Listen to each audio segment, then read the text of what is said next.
All right, folks, we got a T-Mobile network update, and this one could be helping some customers who have the 5G home internet service. For those of you that have been with T-Mobile and you've been utilizing the network, their 5G network, for some years now, you've seen the evolution. You've seen it go from a low-band 5G network to a mix of low-band and mid-band, and each of the channels that aggregate together creates more speed, more capacity, and they've deepened and widened the channels. They've added channels with N25.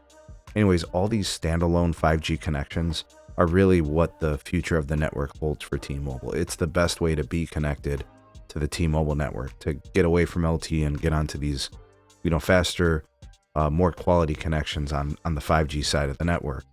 There's only, I believe, one particular gateway that T-Mobile has that actually has standalone connectivity, and it's the one pictured here on the screen, I think, known as the T-Mobile G4AR Home Internet Gateway.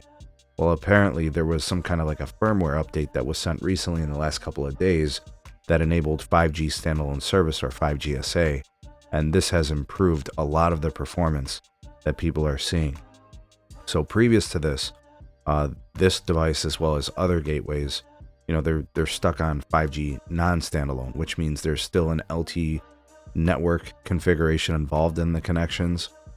But now with this 5GSA enabled on this particular gateway through some kind of like a firmware update over the last few days, now it's on standalone, and it supports some additional capacity on the uplink. And we know that uplink is like the hardest thing to come by on devices. Obviously the gain, the power levels are a lot lower, right? So you see a lot less speeds, the scheduling is different and stuff like that. So yeah, this improving the T-Mobile home internet is huge. So you're probably going to see some additional bandwidth being aggregated on the uplink side of the network, and that's going to create some more speed. So you might actually not have noticed it because maybe your upload speeds were decent. But if you take a look now, maybe you look and you see that the speeds are faster. And with that additional speed, you could probably actually accomplish more and do more with the connection. So, you got to remember the T-Mobile 5G home internet is bottom of the barrel access, right? It's excess capacity.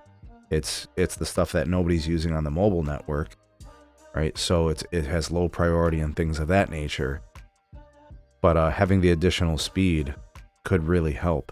I think a lot of people who maybe have seen their speeds dip over the last year or two, right? As more users have gotten on the network, T-Mobile's been growing, more people adopting the home internet. Well, if you're getting additional bandwidth access, your speeds can kind of be restored to maybe what they were before, right? Maybe you've had the service now for a couple of years and your uplink speeds used to be great and you were getting like 50 megabit uplink, and maybe you were down to like 10 megabits or even possibly 5 at certain times of the day. That can happen. Maybe this connection helps you get back to what you used to see, right? So this is good. This is really important. This is really good for customers who have this gateway. Unfortunately, I don't see any other of the gateways included in any type of firmware updates that have enabled the feature. You guys got to remember, these gateways are given to customers for free.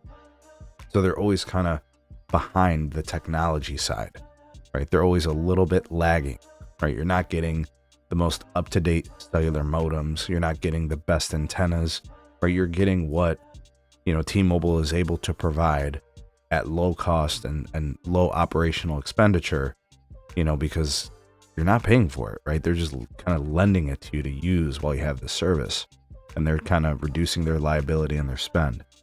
But anyways, this is good. I like what I'm seeing here. I think this is a good update, and I'm excited for people to actually, have a better experience with T-Mobile. What do you guys think about this? And if you've noticed it, let me know.